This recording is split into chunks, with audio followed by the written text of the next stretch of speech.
Good afternoon. Bonjour à tous. My name is Clint Curl, and as Senior Advisor to the President at the Canadian Museum for Human Rights, it's my distinct pleasure to welcome you all here this afternoon. I would like to begin by making some important acknowledgements. I'd like to start by acknowledging the time, or rather the date. Tomorrow, which is January 27th, is International Holocaust Remembrance Day. And this is a day that's set aside every year all around the world to acknowledge in memory the 6 million people who were murdered in the Holocaust because they were Jewish and for no other reason. As I think about those victims, I imagine bright-eyed children. I imagine teenagers with their whole lives in front of them. I imagine men and women in their prime with so much to offer the world. I imagine elderly whose gray heads should have commanded respect. And all of these were murdered by Nazi Germany and its collaborators because they were Jews and for no other reason. And so we stop on a day like today and we remember. This is also a time for us to honor those who survived the Holocaust, some of whom are present with us this afternoon, and we are indeed deeply honored to have you here. It's also a time for us to stand with the children of the survivors who in their own way have their own unique burdens and their own unique responsibilities. And finally, it's a time to renew our commitment to combat anti-Semitism in all its forms. So the date's full of significance, and we want to acknowledge that. Secondly, we want to acknowledge the significance of the place. The land beneath this museum has always been and will continue to be home to Indigenous peoples.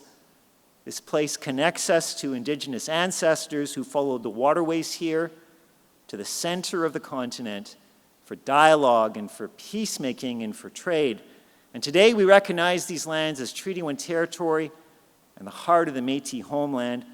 And we also want to acknowledge the water that flows in this museum and that nourishes the city of Winnipeg is sourced in Shoal Lake 40 First Nation, all of which reminds us that Indigenous peoples continue to be connected to these ancestral lands. And so the place has significance. So we've talked about the time, we've talked about the place, now let's talk about the people. Our program this afternoon was organized jointly by the Museum Public Programming Team with the close partnership of the Jewish Heritage Center of Western Canada, a partner agency of the Jewish Federation of Winnipeg, and with the support of the Israeli Foundation, for which we are indeed grateful. Our keynote speaker today will be Richard Lowy, who joins us from Vancouver.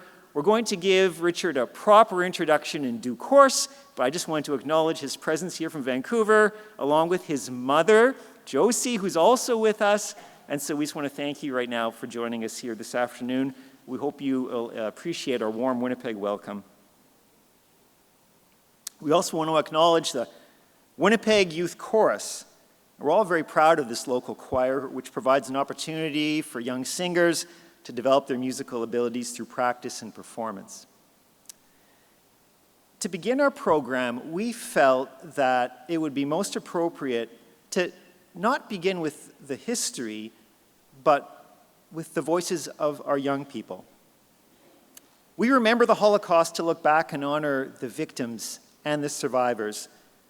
And we also remember the Holocaust to inform how we think of the future. And today's a great day to make a public statement that we do not want this ever to happen again. You know, there's a plaque in the museum galleries on the 4th floor in the Breaking the Silence gallery, and it reads, "We struggle for human rights so that every child can grow up healthy and free and equal and with dignity." So I can't think of a better way to acknowledge this aspect of Holocaust remembrance than through the musical voices of our youth. So just to give you a rundown for today, we'll begin with the Winnipeg Youth Chorus, after which we'll be pleased to invite the director of the Jewish Heritage Center of Western Canada, Bel Jarneski, to share some remarks, which will be followed by the presentation by Richard Lowy, and then a screening of the documentary film on Richard's father entitled Leo's Journey. And just a proviso, that documentary does contain some images which are disturbing. So we wanted you to be aware of that. We'll have some time at the end of our program for a Q&A, where you can ask Richard all kinds of questions. We look forward to a good conversation. We aim to wrap up by about 3:30 p.m. And with all that, it's now my distinct pleasure to call the Winnipeg Youth Chorus forward to perform selected movements from I Believe, an oratorio for humanity composed by Zane Zalis. Please welcome with me the Winnipeg Youth Chorus.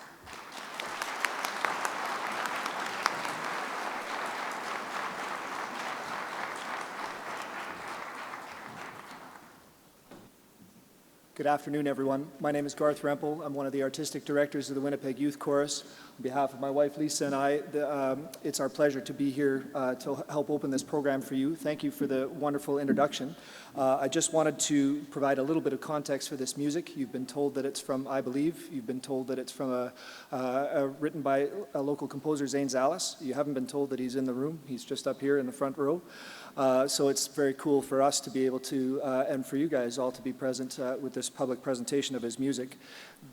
I Believe tells the entire story of the Holocaust, beginning with Kristallnacht, following through Liberation. It's 12 movements. It's written for a full symphony orchestra, 2 choirs, and 3 soloists.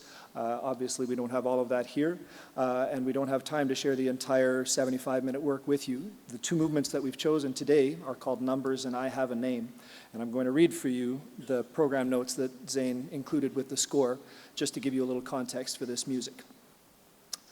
When we are born, we are given a name, and with our name, we build a life. Our identity as humans is forever connected with our name.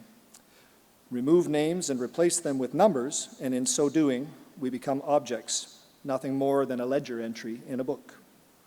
And when the numbers are no longer useful, we toss them away, for it is much easier to erase a number than to erase a name. When you are less than human in the eyes of those who count the numbers, extermination is not a complicated moral issue. However, the human spirit is powerfully resilient, and that which is removed on the surface is not so easily destroyed within. Our names not only rest on our ears, but are indelibly impressed upon our souls, a gift to be cherished and guarded with love. During the Holocaust, millions of Jews and other condemned people had their names removed and replaced with numbers. They suffered the ignominious fate of being dehumanized and counted and herded like beasts of burden, and then they were exterminated. Those who survived remind us all of the inextinguishable nature of the human spirit and the power of a name.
it's just the same. We are numbers. Nothing, Numbers. nothing. They give you just enough to eat you, die and drop each day.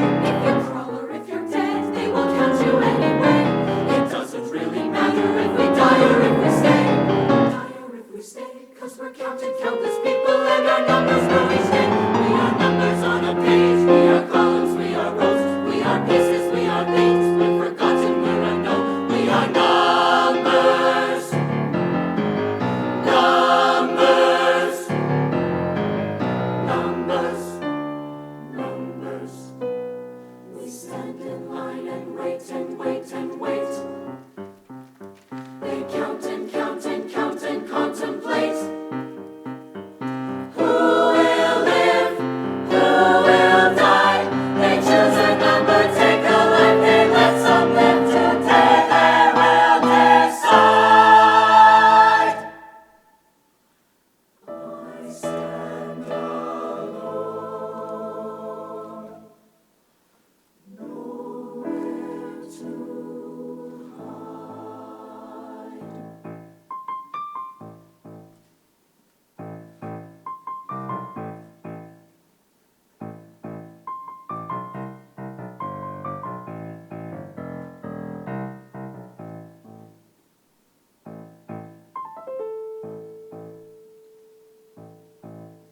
We count and count all the columns, all the rows, every day, every night, all the time. Each piece, each bug, just a number in a book. Many bugs, many books, many lines.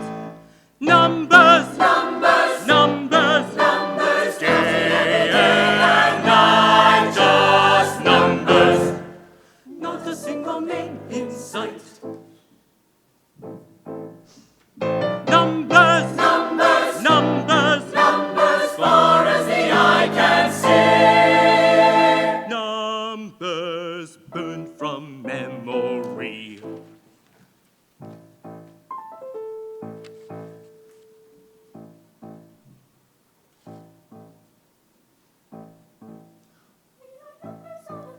Count, count, count, count,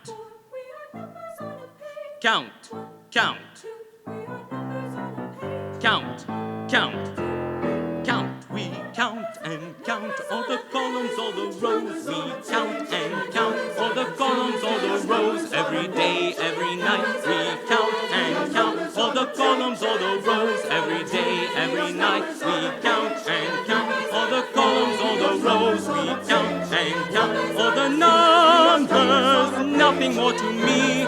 Numbers, far as you can see. Numbers, what good could they be? Numbers, die so easily. Numbers, burn from memory.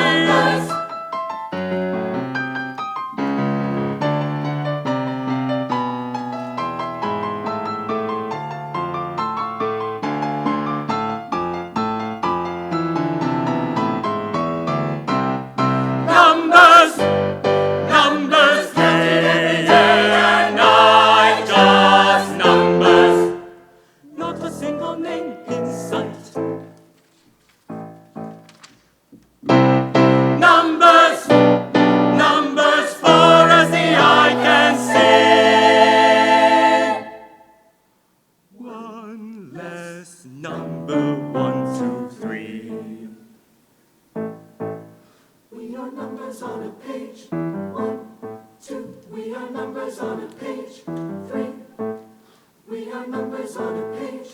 1, 2. We are numbers on a page. 3. We are numbers on a page. 1, 2. We are numbers on a page. We are numbers on a page. 1, 2. We are numbers on a page. We are numbers on a page. 1, 2. We are numbers on a page.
a name.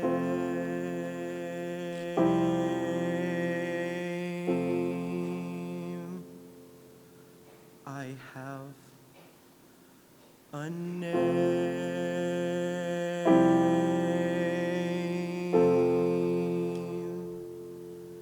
and it lives in me quietly, saying I am, I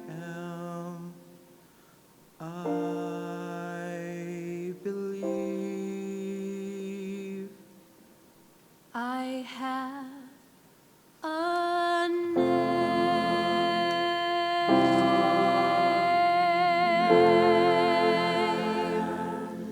I have a name.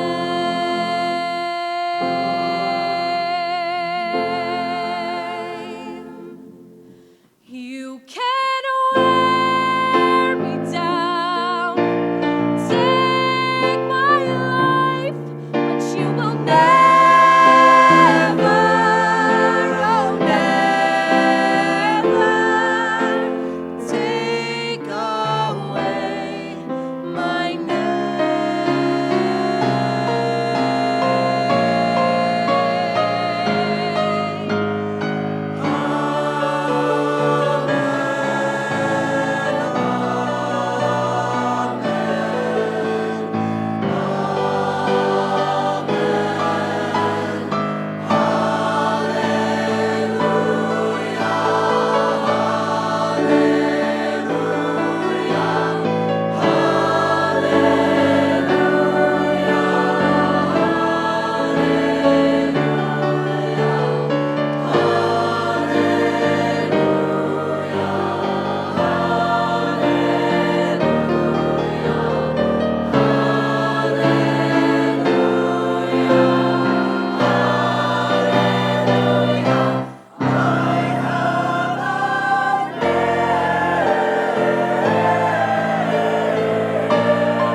Good afternoon. My name is Belle Jarneski, and I am the Executive Director of the Jewish Heritage Center of Western Canada and the daughter of 2 Holocaust survivors of blessed memory. Thank you for joining us today to commemorate International Holocaust Remembrance Day. And I, too, would like to reiterate my appreciation for the presence of Shoah survivors among us today, witnesses to the horrific genocide of approximately 6 million men, women, and children. We thank them for their courage and generosity over so many years, sharing their painful stories in the hope of making our world a better place. Tomorrow marks 75 years since the liberation of Auschwitz concentration camp by the Red Army. It's the date designated in 2005 by the United Nations as an annual International Day of Commemoration in memory of the victims of the Holocaust. Today's program is one of many events taking place around the globe, culminating in a ceremony tomorrow at which world leaders and survivors will gather in Poland at Auschwitz, the very gates of hell. They will pay tribute to the victims, the more than 1 million men, women, and children who were murdered at Auschwitz, some 90% of them Jews. These commemorative events signify collective action against anti-Semitism and other forms of bias to ensure respect for the dignity and human rights of all people everywhere.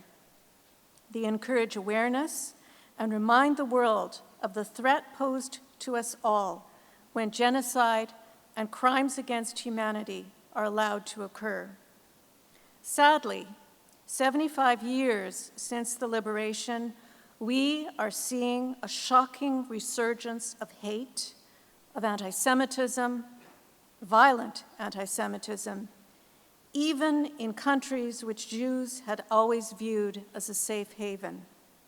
Toxic and dehumanizing rhetoric no longer seems taboo, even in democratic countries. There is an ongoing attempt to distort the memory of the Holocaust. Collaboration and complicity are denied, and in some cases, perpetrators are being glorified as heroes.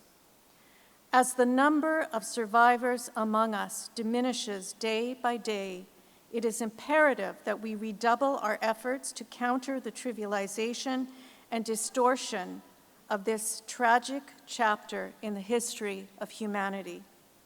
We join survivors in worrying that once they are no longer here, as living testaments, their suffering and the people they lost could be forgotten. We must not allow that to happen. With the passage of time, survivor memoirs and testimony will play an increasingly central role in safeguarding the historical record. It is our duty to ensure that their words are implemented into education on the Holocaust, human rights, and genocide awareness. Just last Sunday, the International Holocaust Remembrance Alliance, the IRA, together with the government of Luxembourg, welcomed ministers and high-ranking government representatives from 35 countries to Brussels for a unique summit to declare their commitment to fighting Holocaust distortion, anti-Semitism, anti-Gypsyism, and other forms of discrimination. The 14 points of the IRA 2020 Ministerial Declaration focus on remembering the victims who perished during the Holocaust, respecting the survivors still alive, and reaffirming humanity's common aspiration for mutual understanding and justice. Noting that the Holocaust fundamentally challenged the foundations of our civilization, they pledged to remember the Holocaust and the genocide of the Roma and to educate future generations on these tragic events. The 2020 statement underpins the ultimate objective of the IRA to ensure that the world remembers the Holocaust and that it works to contribute to a world without genocide. Among the infamous Nazi perpetrators of the Shoah, Joseph Mengele has been seen as the embodiment of absolute evil, a doctor pledged to heal who kills instead. In 1935, he earned a PhD in physical anthropology from the University of Munich. He also held a doctoral degree in genetic medicine. In 1937, Mengele became the assistant of Dr. Ottmar von Verschuer at the Institute for Hereditary Biology and Racial Hygiene in Frankfurt. Verschuer was a leading scientific figure widely known for his research with twins. In 1943, Mengele began work at the Kaiser Wilhelm Institute for Anthropology, Human Genetics, and Eugenics, directed by his former mentor. Arriving at Auschwitz in spring of that year, Mengele would become known as the Angel of Death. He often appeared off-duty in the selection area when trainloads of new prisoners arrived at Auschwitz, searching for twins. Mengele and his mentor had performed a number of legitimate research protocols using twins as test subjects throughout the 1930s. However, at Auschwitz, he had full license to maim or kill his subjects. Mengele performed a broad range of agonizing and often lethal experiments with Jewish and Roma twins, most of them children. Mengele would never be brought to justice, having escaped to South America, where it is believed he drowned in 1979. And now it is my pleasure to introduce Richard Lowy. Richard is uniquely positioned with his production and storytelling expertise to tell his father Leo's story, the sad but true account of one young boy's struggle to survive Dr. Mengele's experiments on twins within Nazi Germany's infamous Auschwitz-Birkenau camp. In my father's words is an account of Leo's firsthand experience at the hands of Joseph Mengele inside the Third Reich's most horrific death camp. In a camp where over 1 million were systematically murdered, some were taken and used for a different purpose, human experimentation. Leo Lowy survived the experiments to tell his story. He passed away in 2002, but Richard now continues to carry the torch so that others may learn what actually happened behind the closed doors of Auschwitz-Birkenau. Richard will be accompanied by solo violinist Sonia Shklarov of the Winnipeg Symphony Orchestra. So please join with me now in welcoming them both.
I was born in 1928 in Carpathia, near the Hungarian border. I lived in Baragova, which is also known as Baraksas, but very few people have ever heard of this place. We had a normal life, a nice, close Jewish family, about 50, both sets of my grandparents, all of my uncles and aunts, all living in the same area. We had a normal faith at the synagogue, observing all the traditions, Friday night services.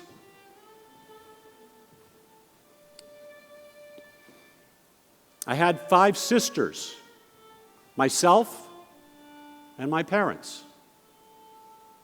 I had a twin sister. My oldest sister, Berta, she just had a baby. And I was an uncle. I mean, I was still very young. I was just a little boy.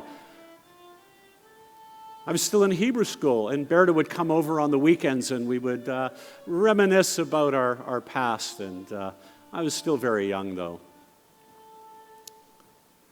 In late October of 1938, the Czechoslovakian government ceased to exist in our country.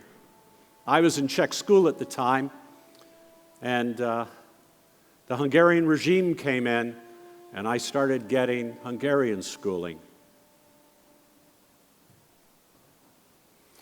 In about 1941, things just weren't the same anymore. There were additional pressures and additional fears, and things started to happen. In the Hungarian regime, there were these soldiers, and they were obviously Jew haters, and they had their own sign of hate. It was like the swastika, but it was different. And they wore these berets, and they called themselves militia, and they caused us a lot of problems. I clearly remember how the panic set in. We were given the news about my uncle, my aunt, and my two cousins who were taken from their home because they didn't have the proper documentation of where they lived and their citizenship. I mean, they didn't move. They didn't change their citizenship. They lived there their entire lives.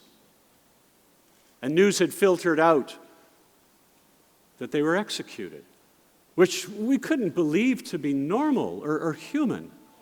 But one of my neighbors that knew our family, he was also taken, and he had witnessed my uncle being shot into a ditch.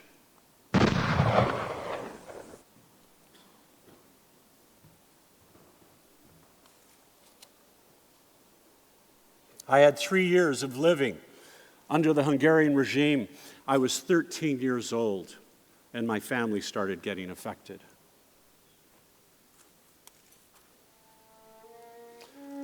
When the Hungarian regime came in, they started robbing the Jewish families. They would just come and take things. The prominent Jews were taken into the synagogue, and they were held for ransom. And they came to us, but we gave what we could, but it did no good.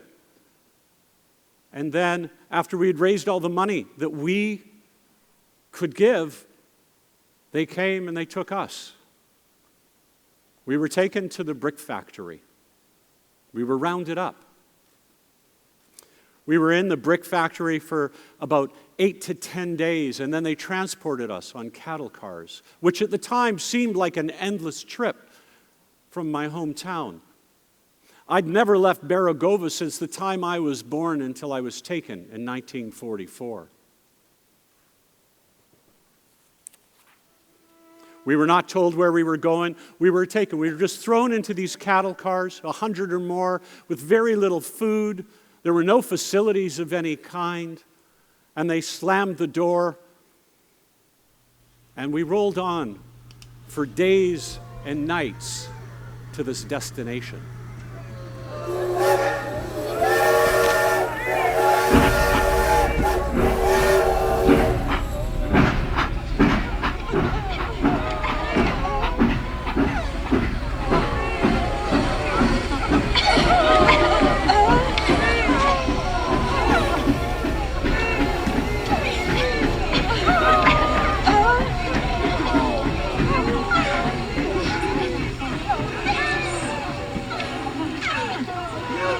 We arrived in the middle of the night, but they didn't open the doors until the next morning.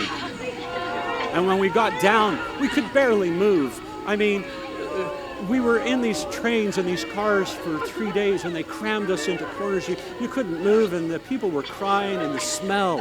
And people were just going where they were standing, and the stench. It was something that I'll never forget. And they lined us up. When we were down, they lined us up along the tracks in long rows. And there were guards that were walking up and down the tracks, and they were calling, they were hollering. They were looking for people with abnormalities.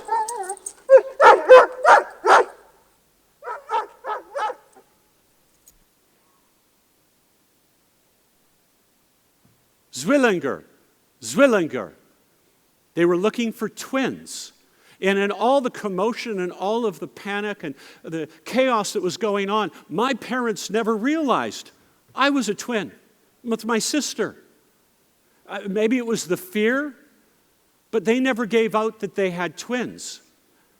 And fortunately for me, my neighbor was standing beside us, and she called out, "I have twins." And she did. She had 2 twin girls. But here's the thing, one of them wasn't there. She was in Budapest, but she addressed the other daughter very similar, and she gave them out as twins. And then she pointed at me and my sister, that we were also twins because she knew us from birth. Immediately, the soldier came up and he grabbed us and he walked us down the line. I walked past all of my friends from school, my teachers, my rabbi, my relatives, and they walked me to the front of the line. And then there was a lot of chaos, a lot of things going on in soldiers and officers, and they put us into this van. And a few minutes later, we drove away, and for a short period of time, and then the van stopped. And they pulled me out of the van. They left my sister in there. She was crying. There was nothing I could do, and they took me away. And the van drove away. I was taken to a barrack. It was called the Krankenhaus. It was a hospital barrack. And once I went inside, I realized something just wasn't right. I mean, the people inside, they looked like they'd been there for years. I mean, I was told that we would be taken care of and we would be reunited with my parents. And these people, they're coming up to me and they're asking me all sorts of questions. Where did you come from? How long were you on the train? What's going on in the outside world? Is there a war on? What's happening? Is somebody winning? And right in the middle of questioning, someone came and took the person asking the questions away. I was very confused. A few minutes later, I saw some of them go outside, and I followed them outside. And I insisted, I wanted to know what was going on. I was only 15 years old, going on 16. I'd never been separated from my parents. One of the boys, he pointed at the chimney, and he explained to me exactly what was taking place.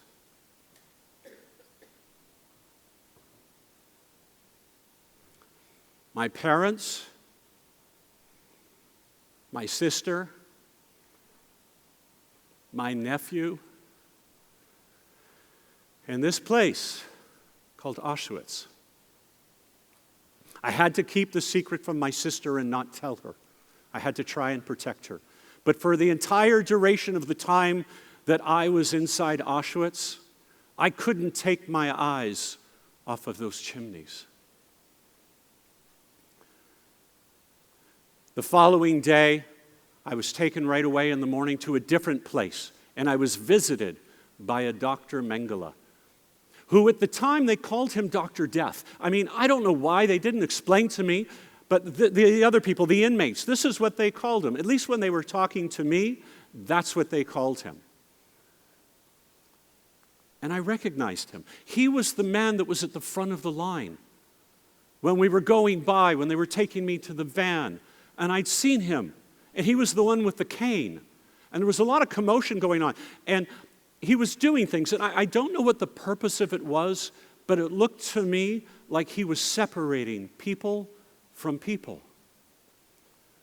Right from that second day, I was visited by Mengele first, and then a team of doctors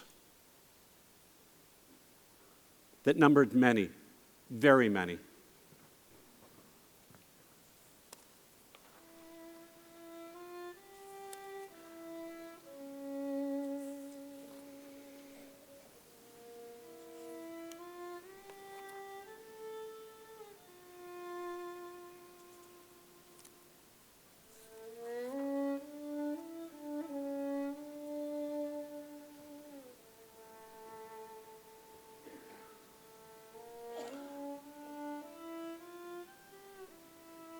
I was examined each day for about the duration of 9 months.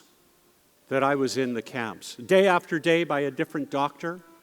And they would do these examinations and inject me with various fluids. And I cannot say that these experiences were painful, but they were very scary, because at my age, I'd never even seen a doctor, let alone being taken every day of the week to a different area like a guinea pig for these various experiments. Some of them head to toe, and they'd measure the different parts of our bodies. They would take samples of my hair. They would look into my eyes and do an eye comparison between me and my sister.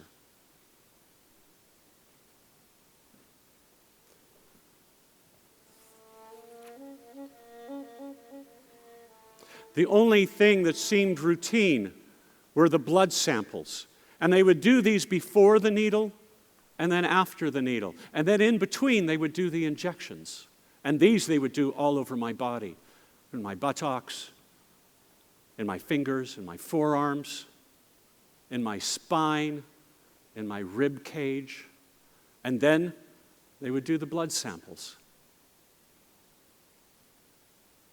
These they would take from my arms. Day after day, inside the barracks, we would get up in the morning and we would look for the people that didn't make it through the night, the corpses, and we would pull them out of the barracks. After that, we would go to roll call, and we had to take the corpses with us. Everybody had to be accounted for. The roll call was overseen by the capos. And the capos were meaner than some of the actual Germans. And they oversaw the roll call in the morning. And then after that, we were taken to the different places in the camp for our experiments. And these would be these dull, gray, dingy rooms. They were not laboratories. They were not these sophisticated facilities. They were just these empty rooms with these people in the white coats. And there was always the fear, especially when we realized what these people were capable. I had witnessed these beatings with my own eyes and people being murdered. I was well aware of the fact that life meant nothing. I would see daily 50 to 100 corpses being taken out of the various barracks. So I was well aware that life meant nothing here. These people were being brought in from different parts of the camp. They rarely lived for more than a few days. We tried to give them our rations, but it did no good. Some of these people I recognized. They were on the transport when I came in from my hometown. And when we tried to go back the next morning, they were on the pile. As twins, we were treated a little more humanely because this Dr. Death, this Dr. Mengele, needed us for his further experiments.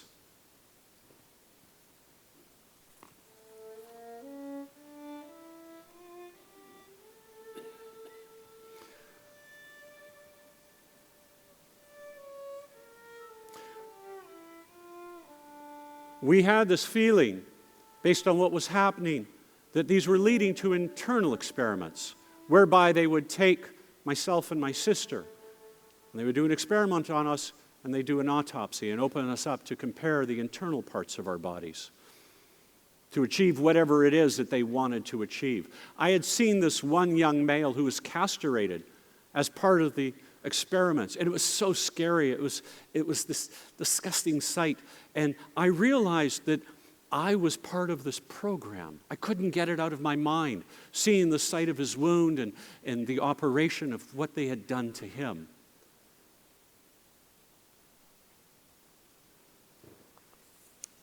We had some twins that were so identical that we couldn't tell them apart.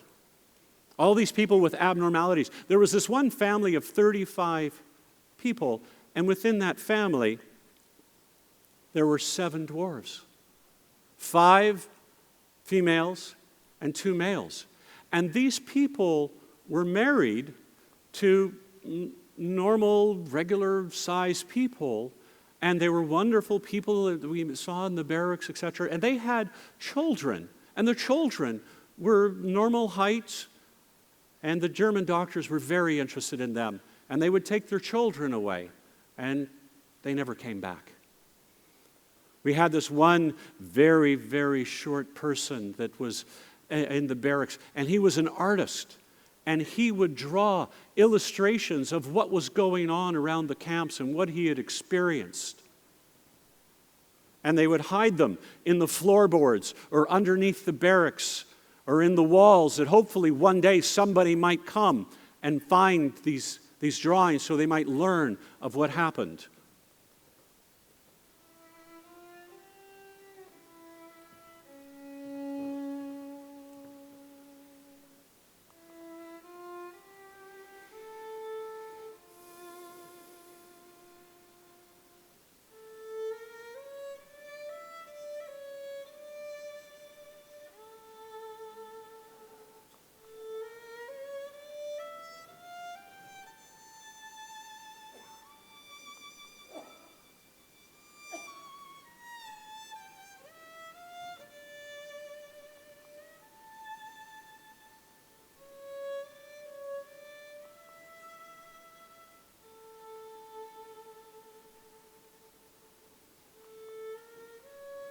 There was this one time they came and got me, and they took me to this room, and they laid me out on this table. They washed me down, cleaned me up, and they put a needle into my arm, and they started taking my blood. They were doing a blood transfusion, and they were giving it to a German soldier or an officer on another table. They kept me on that table for an hour and drained as much blood as they could.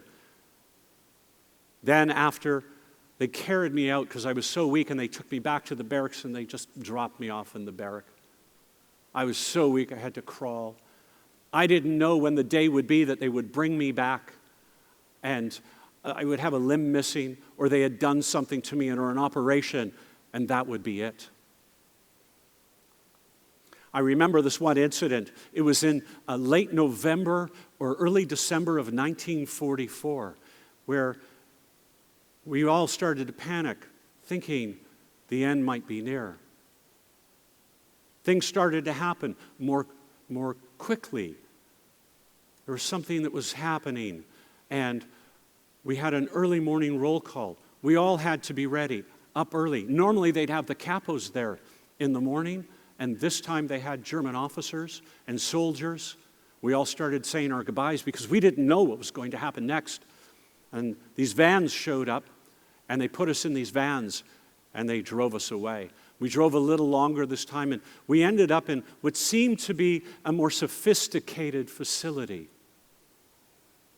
We were walked through this hospital area into a waiting room, and I saw my sister Miriam there, and they sat me beside my sister, and she was trembling. And there was about 8 or 10 other sets of twins that were there. Nobody explained anything, and we just sat there, and then we waited. And then what it seemed at random, we were taken into this room. I was undressed, my sister undressed. They were sponged down, cleaned up. And then I appeared in front of Dr. Mengele. He had his papers in front of him. He always had his papers in front of him. And there were other doctors standing by, the people that had worked on us during the week. And you could see that they were frightened, and they would give the reports, and he would examine the reports. I can't tell you what they were discussing because it was all technical things and about medical. I didn't understand it. And after he examined the reports, he would turn to me and then examine me and my sister. He tried to give us the appearance so I wouldn't be afraid or I wouldn't act abnormal. He was not loud. He was actually quite soft-spoken when he was talking to the other doctors. He never made conversation. He didn't ask me any questions. He never gave me the reason to feel that he tried to make me feel good. But while he was examining me, he tried to be pleasant. I knew he was not the man that he portrayed, that his behavior was simply that I wouldn't act abnormal or different. He wanted me, like a doctor or a scientist, to be this specimen that he could examine. And in spite of it all, my heartbeat was racing. I was so nervous. I was so afraid. I was shaking. I'd never seen examinations of this nature before. And I could see all the various instruments that were on the table beside him. There were scalpels and scissors and knives and bone saws. And then he looked into my eyes with his lamp.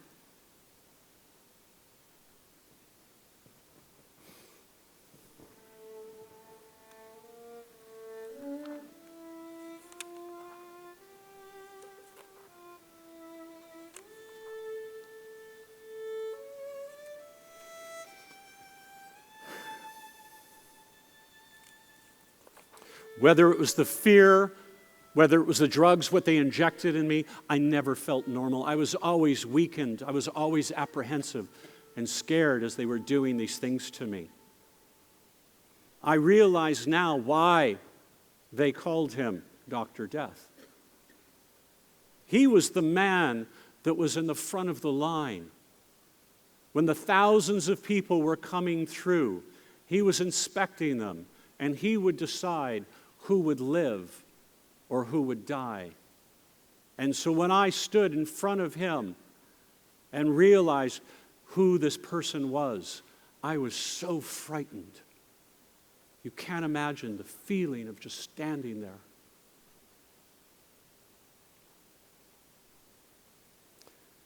The chimneys were for everyone.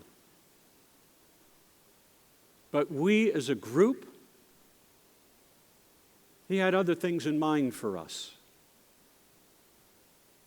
I have no doubt that if it wasn't for the fact that I was a twin, I wouldn't be here today to talk to you. I was small in nature. I would have been sent directly to the chimneys. The only reason I survived is because of myself and my sister. On January 17th of 1945, we were all rounded up in the morning, and we went on the death march. They took us from Birkenau, and they marched us over to Auschwitz. In the bitter cold, in the snow.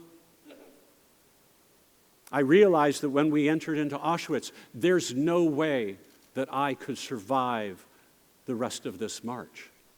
So I hid out in a basement for 3 days with others, not knowing what was going on.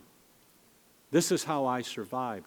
Only my sister and I survived Auschwitz. The rest of my family was all murdered. On that day that I came into the camp, my friends were sent to the crematoriums and they were incinerated.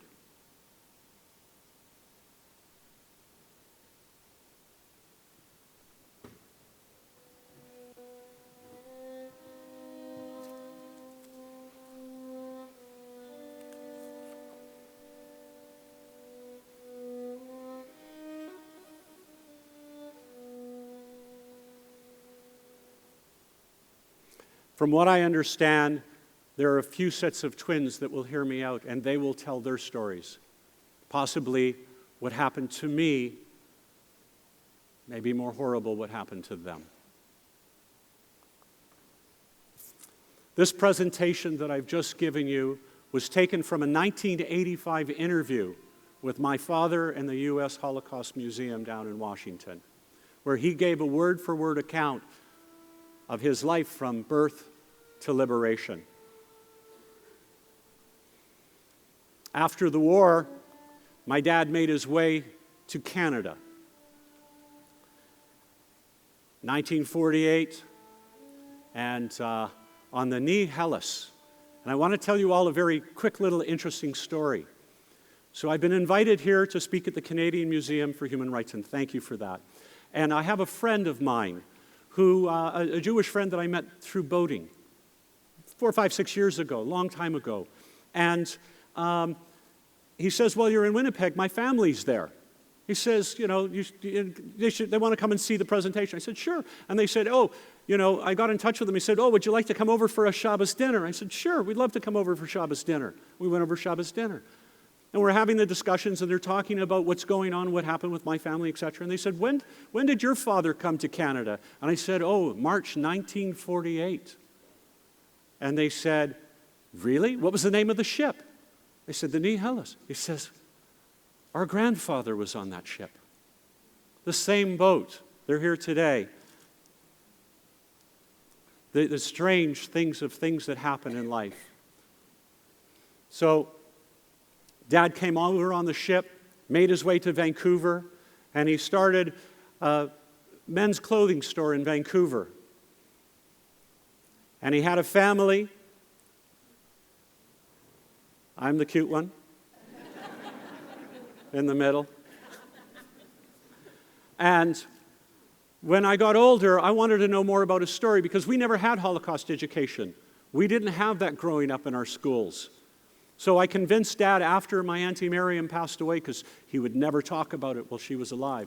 I convinced my dad and my mom that we would go back to Berechova and we would learn my father's story of what happened to him. We took him back to his hometown where he grew up. We found the home where he grew up with the sisters. When we walked through the gate on the side wall, it was etched in the side, Miriam.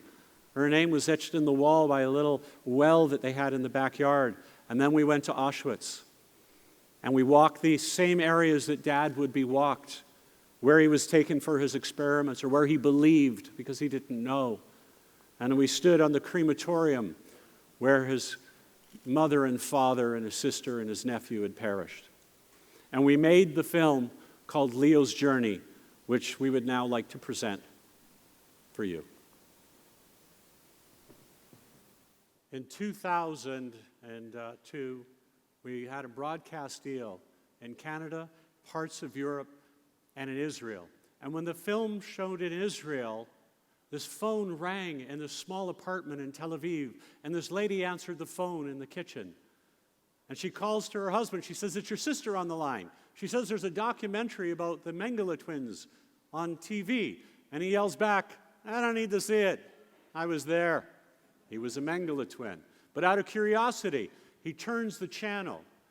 And he says, at 5 minutes and 2 seconds into the film, he recognizes this boy. And he starts calling to his wife, "It's my Lipa. It's my Lipa." It turns out that one morning in roll call, that Kalman Baron was taken by a German officer who walked down the line, and he was looking for somebody to work.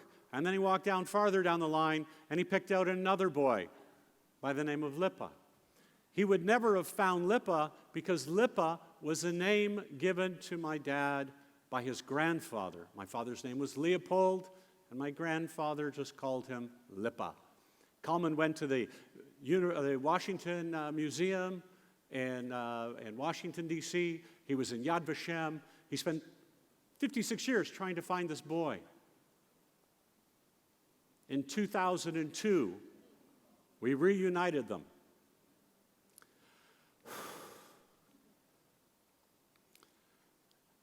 They went on to tell their story on national TV.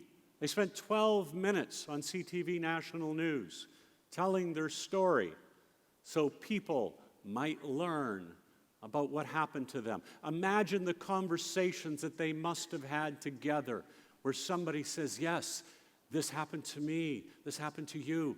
You know, together, this is our story." You remember the story about a very, very short person? That was Kalman's uncle, Lyosh. I've chosen to tell these stories because I feel that this story is a burden and it's a gift. My father's experiences and the knowledge and everything that he went through is something that hopefully people will use to learn and an opportunity to prioritize their understanding of what's going on today. My goal is that my father's story, Leo's journey, becomes a story like Anne Frank. The idea that this story is about a child, a 15-year-old boy in a concentration camp. Yes, he's Jewish. Yes, it's the Holocaust. But it's the story of a human being. It's humanity. And Auschwitz is an example of how low that this can go. If you know people that are interested in this story, they can go to leosjourney.ca. And we have a video of my presentation called In My Father's Words, and we have the documentary film, The Story of the Mengele Twins. I want to thank Clint, all of your staff, the Canadian Museum for Human Rights. It is such an honor to stand on the stage. Tell my father's story. I made it through. Thank you.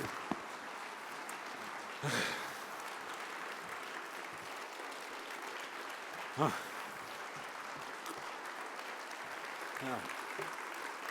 you. My mother, Josie, Mom.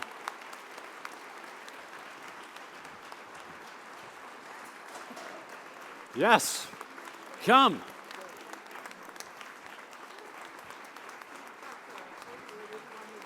I know. If I have to go through it, you have to go through it.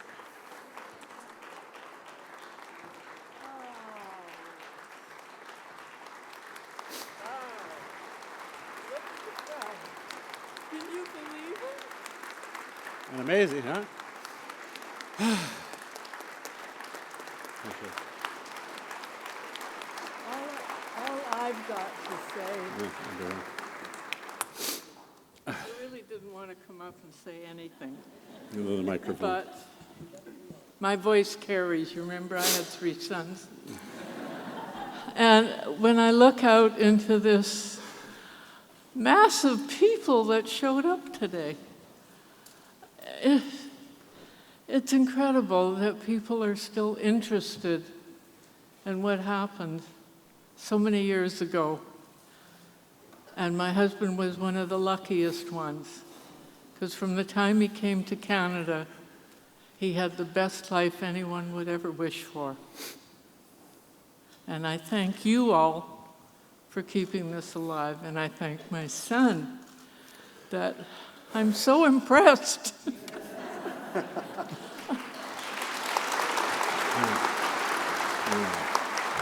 I love you. Here, I'll take you down. There's the stairs. Well, Richard, I'd like to thank you for sharing your father's story through word and film. I'm full of impressions, as I'm sure many of you are, from what we've experienced this afternoon.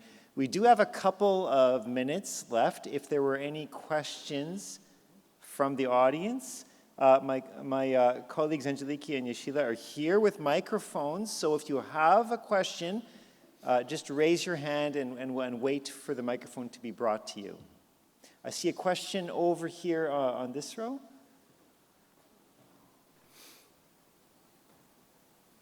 I was just wondering about those caricatures that were hidden in the barracks walls.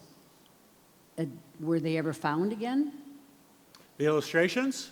Yeah. I believe there were a couple illustrations that were found. I don't know if they were Laosh, but if you go on Google and you do search of illustrations during Auschwitz, etc., you will find all sorts of artistry and illustrations that were done. Kalman told me the story of his uncle, Laosh, as the artist. That's how I found out about it. And the illustrations that you saw on my presentations were done by a friend of mine who's also Jewish, and he's an illustrator, so I had him draw those drawings, so it'd give you an idea. Those were not the actual drawings. That would have been something. The question here, please.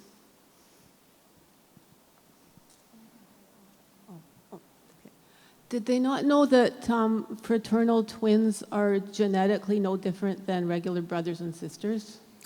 We would have hoped. No, they didn't. Most of the experiments that Mengele did, from what I know and from what the historians say, were of no value. They didn't find anything that they were looking for. The only thing that I understand is the cold experiments and the pressures experiments that brought some type of information forward. Everything else they did was just pure evil, just, looking for stuff. And the thing that I find most interesting in the film is when they discovered that their information was useless, they continued sourcing funds from the government so they could keep doing these experiments, knowing that it was useless information. We can take one more question right here.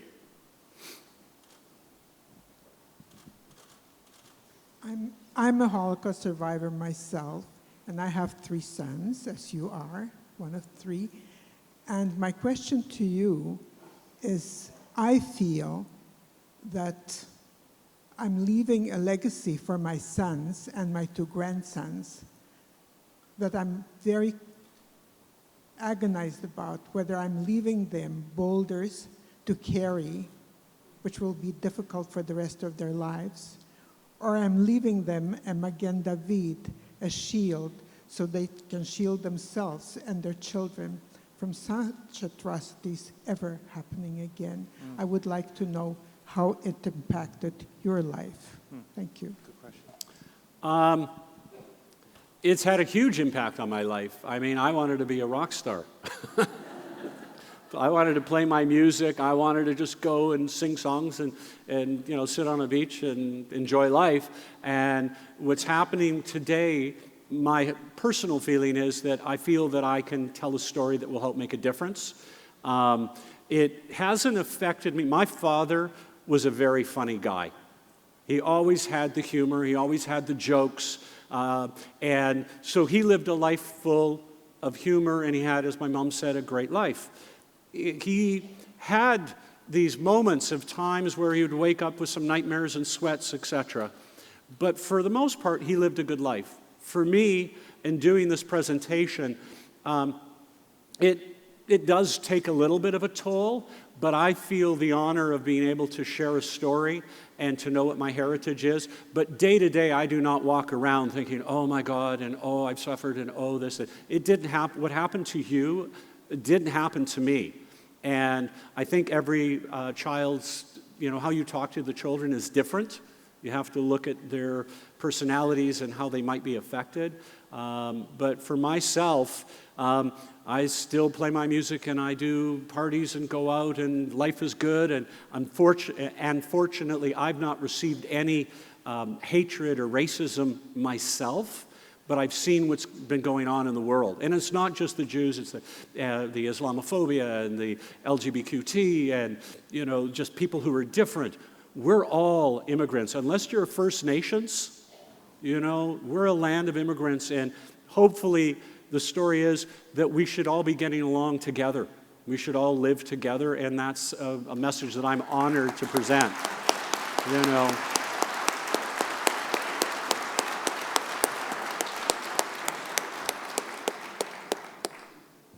Well, thank you, ladies and gentlemen, for your attention. We have reached the end of our formal program today. If I can just share one personal takeaway for myself, it's the importance of stories. Because the Holocaust is such a big history, sometimes I think all of us need a story like Leo's story to connect us personally and emotionally with the history. And many cultures around the world have an oral tradition where knowledge is passed down from parents to children through stories, and we learn through stories. And I think today, it's like we're seeing an awakening of this old tradition, and we're witnessed it here this afternoon. So let's give again a final round of thanks to Richard for his amazing story.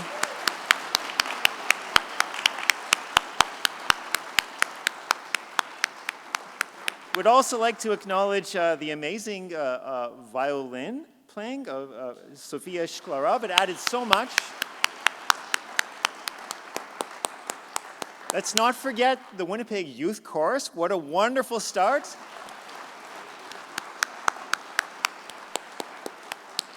Honored to have Zane Zilas here with us today.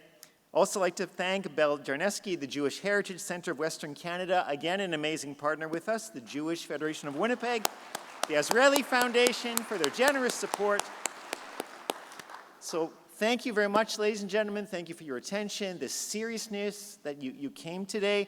Thank you for your hope for the future. Welcome you to stay in the museum. We're open till 5 p.m. The galleries are open. The boutique is open. All the ticketing and boutique is over to the left beyond the exits. So please have a wonderful rest of Sunday. Thank you.